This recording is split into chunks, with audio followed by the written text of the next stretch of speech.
Hi friends, welcome to my channel. ಸ್ನೇಹಿತರೆ, ಗಂಡ ಹೆಂಡತಿಯರ ಸಂಬಂಧಕ್ಕೆ ದಿನ ದಿನಕ್ಕೂ ಬೆಲೆ ಕಡಿಮೆಯಾಗುತ್ತಿದೆ.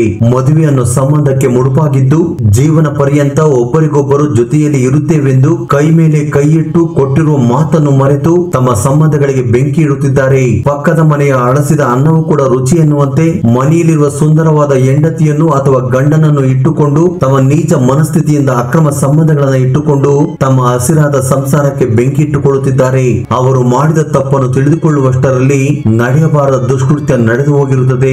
ಈಗ ನಾನು ಹೇಳುತ್ತಿರುವ ಈ ಕಥೆಯನ್ನು ಕೇಳಿದರೆ ಹೆಂಡತಿಯಾದವಳು ಈ ರೀತಿಯೂ ಕೂಡ ಇರ್ತಾಳ ಎಂದು ಖಂಡಿತವಾಗಿಯೂ ನೀವು ಆಶ್ಚರ್ಯರಾಗುತ್ತೀರಾ. ಇನ್ನು ಸ್ಟೋರಿ ಏನು ಅಂತ ನೋಡೋದಾದ್ರೆ, ಕೇರಳದ ಕನ್ನಯ್ಯ ಎಂಬ ಊರಿನಲ್ಲಿ ವಿಜಯ್ ಸಾಯಿ ಮಾಲಿನಿ ದಂಪತಿಗಳು ಮೀನುಗಳನ್ನು ಹಿಡಿಯುತ್ತಾ ಅವುಗಳನ್ನು ಮಾರಾಟ ಮಾಡಿರುವ ದುಡ್ಡಿನಲ್ಲಿ ತಮ್ಮ ಕುಟುಂಬವನ್ನು ಪೋಷಿಸುತ್ತಿದ್ದರು.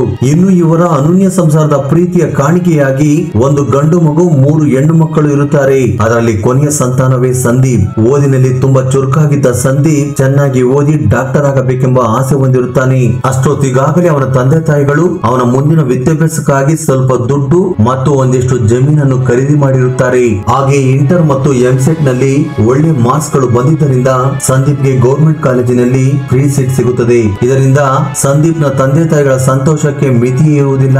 ಆದ್ರೆ ನಮ್ಮ ಮಗನು ಭವಿಷ್ಯತ್ನಲ್ಲಿ ಹಾಸ್ಪಿಟಲ್ ಅನ್ನು ಓಪನ್ ಮಾಡಬೇಕು ಅಂದ್ರೆ ತುಂಬಾ ದುಡ್ಡು ಬೇಕಾಗುತ್ತೆ ಅಂತೇಳಿ ಸ್ವಲ್ಪ ದುಡ್ಡನ್ನು ಕೂಡಿಡುತ್ತಾ ಬರುತ್ತಾರೆ. ಹೀಗೆ ಸಂದೀಪ್ ಫೈನಲ್ ಇಯರ್ ಅಲ್ಲಿ ಇರುವಾಗ ತನ್ನ ಫ್ರೆಂಡ್ ಮ್ಯಾರೇಜ್ ಗೆ ಹೋಗಿದ್ದಾಗ ತನ್ನ ಫ್ರೆಂಡ್ ಮ್ಯಾರೇಜ್ ಫಂಕ್ಷನ್ ನಲ್ಲಿ ಇಂಟರ್ ಓದುತ್ತಿದ್ದ ಫ್ಲೋರಾ ಎಂಬ ಕ್ರಿಶ್ಚಿಯನ್ ಹುಡುಗಿಯ ಪರಿಚಯವಾಗಿ ಮಾತಲ್ಲಿ ಫೋನ್ ನಂಬರ್ ಅನ್ನು ಎಕ್ಸ್ಚೇಂಜ್ ಮಾಡಿಕೊಂಡು ಅಂದಿನಿಂದ ಫೋನ್ ಕಾಲ್ ನಲ್ಲಿ ಬ್ಯುಸಿ ಆಗುತ್ತಾರೆ. ಅಷ್ಟೊತ್ತಿಗಾಗಲೇ ಸಂದೀಪ್ MBBS ಅನ್ನ ಪೂರ್ತಿ ಮಾಡಿ ಟ್ರೈನಿಂಗ್ ಮಾಡುತ್ತಿರುವಾಗ ಫ್ಲೋರಾ ಟೀಚರ್ ಆಗಬೇಕು ಅಂತೇಳಿ ಡಿಗ್ರಿಗೆ ಜಾಯಿನ್ ಆಗುತ್ತಾಳೆ. ಇನ್ನು ಈ ಸಂದರ್ಭದಲ್ಲಿಯೇ ಇಬ್ಬರು ಆಗಾಗ ಭೇಟಿ ಆಗುತ್ತಿದ್ದರಿಂದ ಒಬ್ಬರ ಮೇಲೆ ಒಬ್ಬರಿಗೆ ಇಂಟ್ರೆಸ್ಟ್ ಆಗಿ ಗಾಢವಾದ ಪ್ರೀತಿಯಲ್ಲಿ ಬೀಳುತ್ತಾರೆ.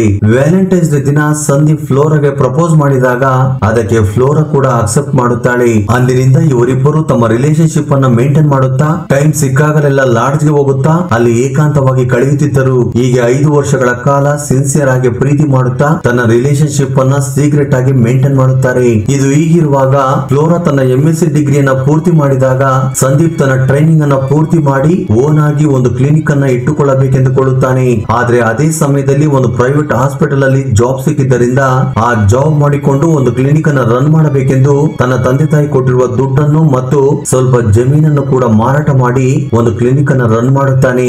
ನಂತರ ಫ್ಲೋರಳನ್ನ ಮದುವೆ ಮಾಡಿಕೊಳ್ಳಬೇಕೆಂದು ಸಂದೀಪ್ ತನ್ನ ಪ್ರೀತಿಯ ವಿಚಾರವನ್ನು ಮನೆಯಲ್ಲಿ ಹೇಳಿದಾಗ ಅದನ್ನು ಕೇಳಿದ ತಂದೆ ತಾಯಿಗಳಿಗೆ ಆಕಾಶ ತಲೆ ಮೇಲೆ ಬಂದು ಬಿದ್ದಾಗೆ ಆಗುತ್ತದೆ. ಇದರಿಂದ ಅವರು ನಮ್ಮ ಕ್ಯಾಸ್ಟ್ ನಲ್ಲಿ ಒಂದು ಹುಡುಗಿಯನ್ನು ನೋಡುತ್ತೇವೆ, ಆ ಹುಡುಗಿಯನ್ನು ಮಾತ್ರ ಮದುವೆ ಮಾಡಿಕೊಳ್ಳಬೇಡ ಎಂದು ಕಡಖಂಡಿತವಾಗಿ ಹೇಳುತ್ತಾರೆ. ಇನ್ನು ಫ್ಲೋರಳ ಮನೆಯಲ್ಲಿ ಕೂಡ ಇದೇ ಪರಿಸ್ಥಿತಿ ಇರುವುದರಿಂದ ಇವರಿಗೆ ಬೇರೆ ದಾರಿ ಇಲ್ಲದೆ ಇಬ್ಬರು ಓಡಿ ಹೋಗಿ ಮದುವೆ ಮಾಡಿಕೊಂಡು ಕೊಚ್ಚಿಯಲ್ಲಿ ಸೆಟ್ಲ್ ಆಗುತ್ತಾರೆ. ಈ ರೀತಿಯಾಗಿ ಸಂದೀಪ್ ಡಾಕ್ಟರ್ ಆಗಿ ಕೆಲಸ ಮಾಡಿದರೆ ಫ್ಲೋರಾ ಹೈಸ್ಕೂಲ್ ಟೀಚರ್ ಆಗಿ ಕೆಲಸ ಮಾಡುತ್ತಾಳೆ. ಫ್ಲೋರಾ ಹೈಸ್ಕೂಲ್ ಟೀಚರ್ ಆಗಿ ಕೆಲಸ ಮಾಡುತ್ತಾ ಇವರಿಬ್ಬರು ಲೈಫ್ ಅಲ್ಲಿ ಬ್ಯುಸಿ ಆಗುತ್ತಾರೆ. ಈ ರೀತಿಯಾಗಿ ಎಲ್ಲವೂ ಚೆನ್ನಾಗಿ ನಡೆಯುತ್ತಿದ್ದರೂ ಮದುವೆಯಾಗಿ 5 ವರ್ಷಗಳಾದರೂ ಮಕ್ಕಳಾಗುವುದಿಲ್ಲ.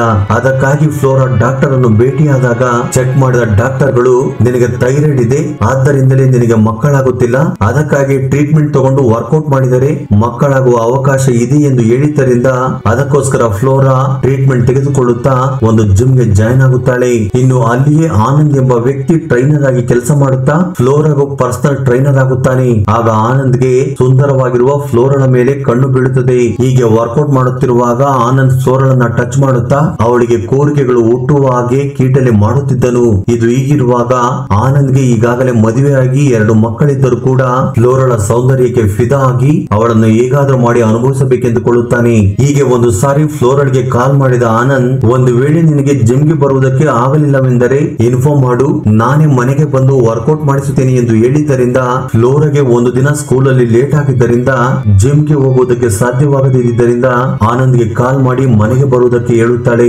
ಇದರಿಂದ ಆನಂದ್ ಇಮಿಡಿಯೇಟ್ ಆಗಿ ಫ್ಲೋರಾ ಮನೆಗೆ ಹೋದಾಗ ಮನೆಯಲ್ಲಿ ಯಾರು ಇಲ್ಲದ ಕಾರಣ ಆನಂದ್ ಫ್ಲೋರಳನ್ನ ಮುಟ್ಟಬಾರದ ಜಾಗದಲ್ಲಿ ಮುಟ್ಟುತ್ತಾ ಅವಳಿಗೆ ಕೀಟಲೆ ಮಾಡುವುದಕ್ಕೆ ಶುರು ಮಾಡುತ್ತಾನೆ. ಇನ್ನು ಫ್ಲೋರಾಗೂ ಕೂಡ ಆನಂದ್ ಮೇಲೆ ಇಂಟ್ರೆಸ್ಟ್ ಇದ್ದಿದ್ದರಿಂದ ಒಂದು ಸ್ಟೇಜ್ ನ ನಂತರ ಇಬ್ಬರು ಕೂಡ ಲೈಂಗಿಕವಾಗಿ ಸೇರುತ್ತಾರೆ. ಇನ್ನು ಅಂದಿನಿಂದ ಇಬ್ಬರು ಫೋನ್ ಕಾಲ್ಸ್ ಮೆಸೇಜ್ ಗಳನ್ನ ಮಾಡುತ್ತಾ ಆನಂದನ್ನ ತನ್ನ ಕಂಟ್ರೋಲ್ ನಲ್ಲಿ ಇಟ್ಟುಕೊಳ್ಳಬೇಕೆಂದು ಆನಂದ್ಗೆ 25,000 50,000 ಅಂತೇಳಿ ದುಡ್ಡನ್ನು ಕೊಡುತ್ತಿದ್ದಳು. ಇನ್ನು ಇವರ ಮಧ್ಯೆ ದಿನ ದಿನಕ್ಕೂ ಗಾಢವಾಗಿ ಬೆಳೆದ ಆತ್ಮೀಯತೆಯಿಂದ ತನ್ನ ರಿಲೇಶನ್ಶಿಪ್ ಅನ್ನ ಸೀಕ್ರೆಟ್ ಆಗಿ ಮೇಂಟೈನ್ ಮಾಡುತ್ತಿದ್ದರು.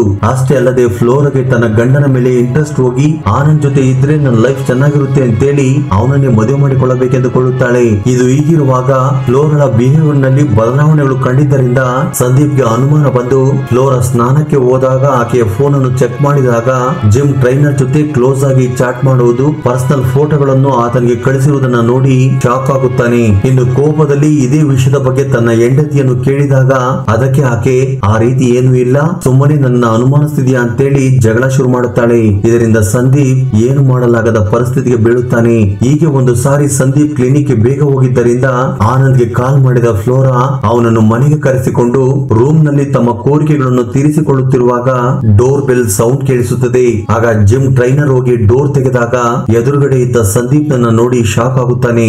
ಆ ರೀತಿಯಾಗಿ ಅವರಿಬ್ಬರನ್ನು ರೆಡ್ ಹ್ಯಾಂಡ್ ಆಗಿ ಹಿಡಿದುಕೊಂಡ ಸಂದೀಪ್ ಆನಂದ್ ನನ್ನ ಒಡೆದು ಬೈದು ಇನ್ನೊಂದ್ಸಾರಿ ನನ್ನ ಹೆಂಡತಿ ತಂಟೆಗಾಗ್ಲಿ ಮನೆ ಕಡೆ ಆಗ್ಲಿ ಬಂದ್ರೆ ಪೊಲೀಸ್ ಕಂಪ್ಲೇಂಟ್ ಕೊಡ್ತೀನಿ ಅಂತ ಹೇಳಿದ್ದರಿಂದ ಆನಂದ್ ಅಲ್ಲಿಂದ ಹೊರಟು ಹೋಗುತ್ತಾನೆ. ಇನ್ನು ಗಂಡನ ಪ್ರವರ್ತನೆಯಿಂದ ಆಕ್ರೋಶಗೊಂಡಂತ ಫ್ಲೋರಾ ನನಗೆ ಡೈವರ್ಸ್ ಬೇಕು, ನನ್ನ ಜೀವನವನ್ನ ನನಗೆ ಇಷ್ಟ ಬಂದ ಹಾಗೆ ಬದುಕ್ನಿ ಅಂತ ಹೇಳಿದಾಗ ಅದಕ್ಕೆ ಸಂದೀಪ್ ನಾನು ಡೈವರ್ಸ್ ಕೊಡೋದಿಲ್ಲ, ನಿನಗೋಸ್ಕರ ತಂದೆ ತಾಯಿ ಊರನ್ನು ಬಿಟ್ಟು ಬಂದಿದ್ದೇನೆ, ಈಗ ನನ್ನನ್ನ ಬಿಟ್ಟು ಬೇರೆಯವನ ಜೊತೆ ಹೋಗ್ತೀನಿ ಅಂದ್ರೆ ಅದನ್ನ ತಡೆದುಕೊಳ್ಳುವುದಕ್ಕೆ ಆಗೋದಿಲ್ಲ, ಇಲ್ಲಿಯವರೆಗೂ ಆಗಿದ್ದೇನೋ ಆಗೋಯ್ತು, ಇನ್ನು ಮುಂದೆ ಯಾವುದೇ ರೀತಿಯ ಸಂಬಂಧವನ್ನು ಇಟ್ಟುಕೊಳ್ಳಬೇಡ ಎಂದು ಹೇಳಿದರೂ ಕೂಡ ಫ್ಲೋರಾ ಪ್ರತಿದಿನ ಸ್ಕೂಲ್ಗೆ ಹೋಗುವ ನೆಪದಲ್ಲಿ ಆನಂದ್ ನನ್ನ ಭೇಟಿಯಾಗಿ ಲಾಡ್ಜ್ಗೆ ಹೋಗುತ್ತಿದ್ದಳು. ಇನ್ನು ಫ್ಲೋರಾ ಲಾಡ್ಜ್ಗೆ ಹೋದ ತಕ್ಷಣ ಸಂದೀಪ್ ಅವಳನ್ನು ಹಿಂಬಾಲಿಸಿ ಅವರನ್ನು ರೆಡ್ ಹ್ಯಾಂಡ್ ಆಗಿ ಹಿಡಿದುಕೊಳ್ಳುವುದು, ಪ್ರತಿದಿನವೂ ಬೈಯುವುದು, ಜಗಳವಾಡುವುದು ಮಾಡುತ್ತಿದ್ದರಿಂದ ಆ ಜಗಳಗಳಿಂದ ಬೇಸತ್ತಿದ್ದ ಫ್ಲೋರಾ ನನ್ನ ಗಂಡ ಹೇಗೋ ನನಗೆ ಡೈವರ್ಸ್ ಕೊಡೋದಿಲ್ಲ, ಆದ್ದರಿಂದ ಹೇಗಾದ್ರೂ ಮಾಡಿ ಅವನನ್ನ ಕೊಲೆ ಮಾಡಬೇಕೆಂದು ಅಂದುಕೊಳ್ಳುತ್ತಾಳೆ.